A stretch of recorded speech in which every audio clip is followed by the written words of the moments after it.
Hello YouTube, Bradley Hallman here. Welcome to my boat garage this morning. I wanted to drop this real quick. I realized with the BFE just coming out from Big Bite in the last couple days, you guys are starting to get your shipments of it. I'm getting some questions that it became very apparent last night that I needed to get up this morning to make a video. So I'm doing that right now for you guys. This video is going to cover basically the essential flipping setups that I use across the country, whether it be braid, fluorocarbon. I'm going to cover everything from tackle, rod, reel, line size, knots that I tie, to the hook that I'm using, even to the hook placement in the bait. So it changes for me across the country. I have a fluorocarbon setup, and I have a braid setup, I have a big grass setup. So we're going to cover all those. If you're interested in flipping, you want to learn the essentials, hang on, this show's for you. All right guys, the first one that I'm going to cover is my fluorocarbon setup. This is probably the setup that I use the majority of the time just because of the part of the country that I live in. I used a fluorocarbon setup in Oklahoma, rocks, wood, those types of lakes, the Ozark type of lakes, places in that nature. I use the braid when I get into more of the grass reservoirs down south in Florida, and then even to some of the great big fish reservoirs like Sam Rayburn, and I'll get into the reasons why I do that when I get there. But primarily, I like to flip fluorocarbon. Anytime I'm around wood, willow trees, bushes, anything with rock, the fluorocarbon is what's going to fill my need. I'm using 25-pound test fluorocarbon. That's what I've always used. I don't use anything less, and I don't use anything more. You go up to 30, 30 gets too stiff. 25 seems to be supple enough that it's easy to handle on a reel. One of the things I can show you guys is even on my reel placement, if you look at this line right here up close, I don't look at the reel as far as how much line's on the reel. Can you see that right there? My camera has a hard time focusing sometimes. Right there. So you can tell that I don't have that line filled all the way to the top. I just put new line on this reel. A lot of guys want to get their spools really full. That is something that I'm not trying to do whenever I'm flipping. I like my spool to be halfway empty because I'm only going from here to there anyway. The more line that you put on it is the more fighting that you have to do. So if you have a problem with fluorocarbon and heavier lines with the memory, try putting a little bit less line on your spool. It could truly help you on this deal. Also with this line, you may have noticed, is orange.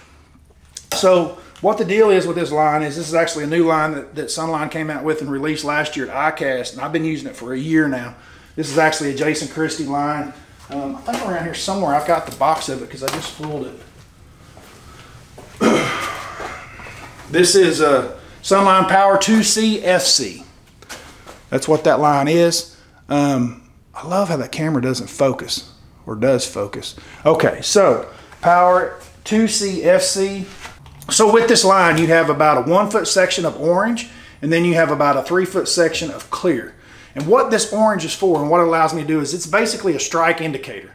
You guys that are line watchers, I'm a big line watcher, and the older I get, the more that I need to be able to see the line. This orange shows up really easily, even in low light situations. It's far enough away from the fish and the flipping that has no effect on the bite. The fish can't see it or sense it. I just clip off right above the orange, use all the clear of the 3 foot section to tie to my bait.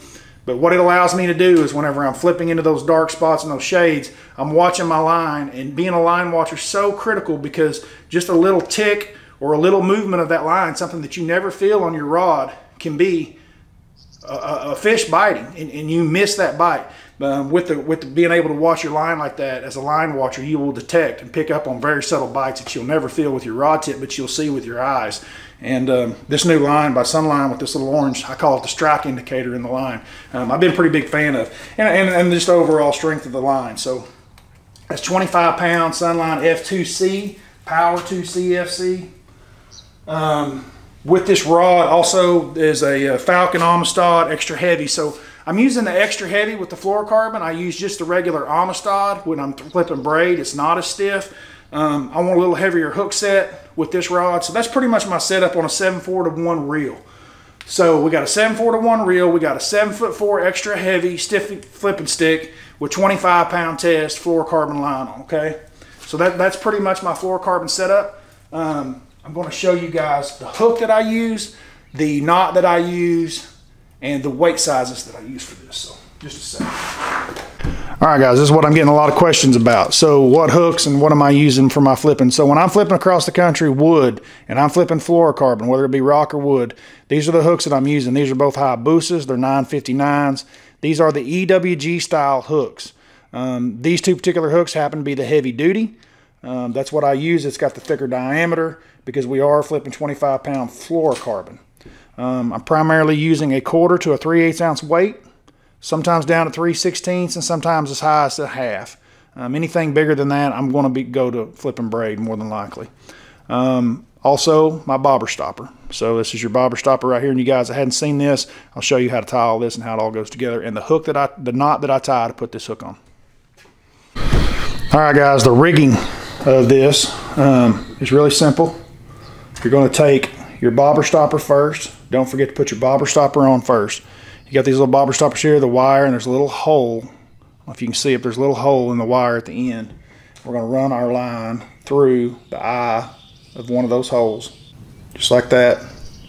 Pull up, pull the line through, double it over, hold down on it, and pull the bobber stopper off the wire onto the fluorocarbon line. And run the bobber stopper on up, because that's where our weight's going to go. Then we are going to put on our 1/4 ounce range tungsten weight. Slide it up the hook. Then I'm going to take my line and I'm going to double it over. And I like to have about 12 to, I'd say 14. I like to have about 14 inches of line doubled over like this. Take your my 4/0 959 Hayabusa, which is probably my favorite style of hook to flip all the time. Our size is the 4. I prefer the 4 over the 5 most times than not. I'm going to run it through here just to give me a little weight to be able to tie my knot. I'm going to take my doubled over line and run it through, and so you can see this is just sliding. My hook's just sliding on double over line. I'm going to take this, slide over my finger like this. I'm going to go around and make 4 to 5 loops. 1, 2, 3, 4. And then I'm going to come back through this hole right here with that tag, pull down, usually wet my line right here, and pull tight. It's going to leave me with 3 tag ends. On the end of this, guys are going to ask what this knot is called. It's called the San Diego Jam, I believe. So, I've got another video on my YouTube channel if you want to see it tied another way.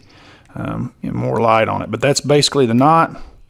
You slide your bait up onto the hook, and then the hook goes measured right here of where it's going to go through the bait of the head of the through, and then laid in there like that. But see how it's kind of kinked? I do not like that. That's not what I'm after. I want a true measurement of where that's going to go through, because I want that all to lay flat. I need to be a little further down on the BFE. There we go. And so that the BFE lays straight. And then I'm going to thin hook it just right back in the top. I'm just barely going to pull up on it and slide that back inside. And that's going to fit right inside these grooves, this slit. And that's what that slit's for. It is for definitely the hook point, and it is primarily for the straight shank guys. So it doesn't get in the way of your EWG style. See, you've got plenty of throat on your hook here, and this is just a 4/0. 5/0's even bigger. And you can flip a 5/0 if you prefer. I'm looking for something I'm not getting hung up with a lot and that I can just fish with efficiently, and I enjoy the 4. I'm going to take my weight, slide it back down on top of my bait, and that is my general basic setup for the BFE. You guys can see that. There's the hook. That is a 4/0. And like I say, a 4 or a 5 will both fit. A 5 is going to come further down on the head. If I was fishing around the spawn or sight fishing where I felt like they were short striking, I might use a little shorter.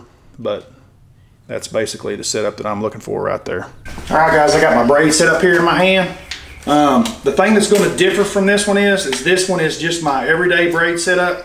I'm only going to use an Amistad, not an Amistad extra heavy. So this rod is more limber, has more bend to it, more flex than my fluorocarbon flipping stick setup, and that is because the braid has no stretch to it, and so therefore I need to loosen something between me and that fish where something has some give, to where it's not just steel wire on a 2x4. So I use the Amistad 7.3 whenever I'm flipping braid, most of the time until I get into flipping grass mats, and then I go to the 8-foot Falcon rod that is just designed for grass flipping.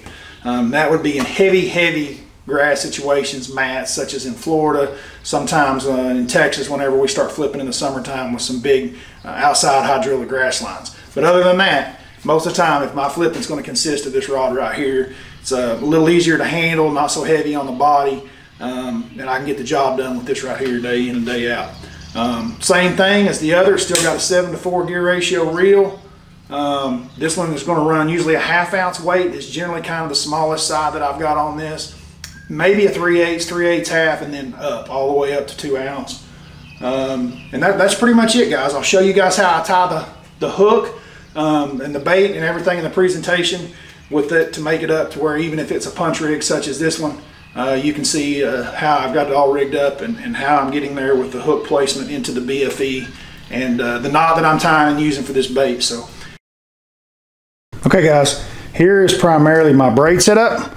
It's going to be the same thing except we're going to do with a straight shank hook, so it's going to be a little bit different setup on this. And generally I'm flipping a larger weight when it comes to braid. I don't know why, it just seems like that's how it works out in those parts of the country where I'm fishing. Usually it's 1/2 ounce and larger all the way up to a 2 ounce weight. So yeah, it can get really big really quick. This is the 4/0 straight, so I'm going to show you guys how I tie this onto my braided line rig. Got 80-pound test braid here. First thing I'm going to do, just like before with the fluorocarbon setup, is we're going to put the bobber stopper onto the braided line. Pull the bobber stopper onto the doubled over braid until it's all the way through so that the bobber stopper's on our line. Then we slide the bobber stopper on up our line for right now. I'm going to go ahead and slide on a 1/2 ounce tungsten weight. May need to cut your line to get braid sometimes. If you don't have a really clean cut, it has a hard time going through the weight of your hook. Okay, got that through there. Slide that up on your line. The next thing I'm going to use is I'm going to use a skirt here. And this is just for my bait. See, you can see how it's made. It's just a punch skirt. It's what they call a punch skirt. There's nothing to it, just a little rubber deal in the middle of the skirt material, and we're going to slide this onto your hook the same way that you slide your weight onto the hook.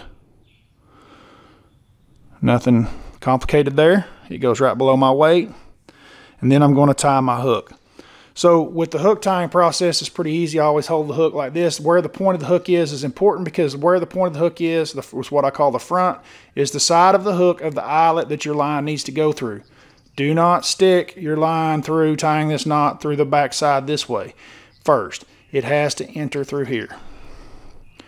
It's a very important part of this process. So run this one strand through the eye of your hook. I bring it down probably, I'd say I've got about 10 inches of slack here, okay? I'm going to run the line down the frame of my hook here on the back. I'm going to bend it back up and make what would be a loop right here. I'm going to let this loop dangle. I'm going to come back right above where my keeper is on this hook, and I'm going to start making loops around the shank of the hook. There's 1, there's 2, there's 3, there's 4, there's 5, there's 6. That is more than enough loops around the shank of that hook. Now I'm going to come back to my loop at the end of my shank. Run your tag end back through your loop, just like that. Hold my hook down here at the shank and pull with my left fingers back up. And that's going to get tight on there. Then I'm going to pull this up, and I'm going to cut my tag in right there. I leave a little bit of tag. It doesn't bother me in the least for slippage or anything else. What I'm going to show you with this is that it is critical. Why it is critical to come through the front is when you put your hook back down to your weight with this knot, it causes the hook to jump forward. If you see there how the hook comes forward, See there how it swings when I put pressure on it just from that?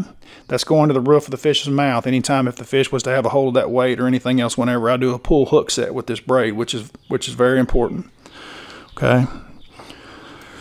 So let me come back here and show you how the BFE is going to fit on a straight shank, because I designed this BFE to be flipped on both styles of hooks, no doubt about it. That's why we did it the way we did. To put your BFE on the hook, find your slit down the front of the bait. You're going to have to go 180 degrees from that slit side, because that slit side is built just for you in your straight shank flipping. Come through the top, right above the first ring. Come through the bait and run that up past the keeper.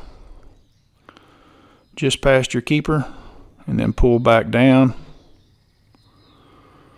And then you're going to take the bait, and we're going to look and see about where it comes through. Okay, and I'm going to run the bait. Now what's different on this one is I'm not going to T-expose this hook. I'm actually going to run this hook all the way through the plastic to where it is sticking out.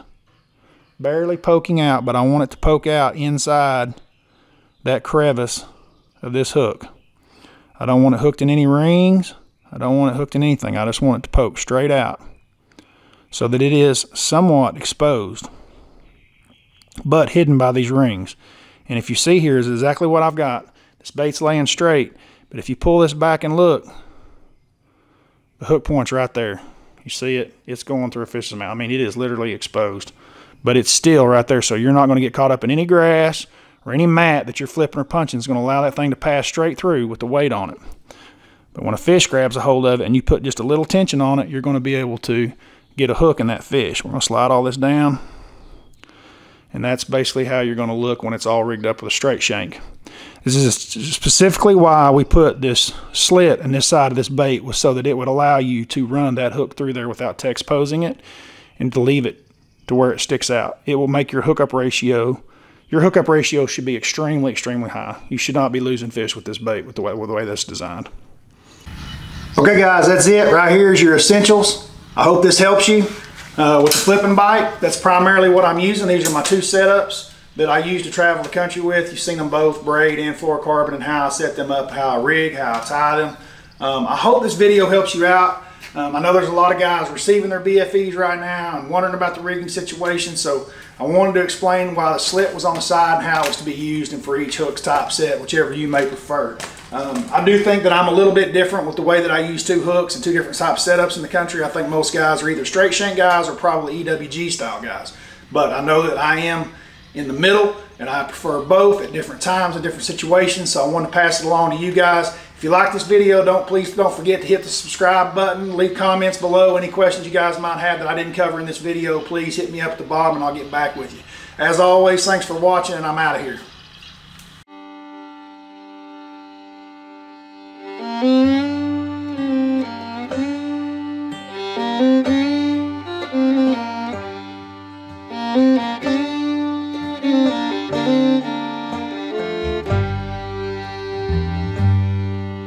Thank you.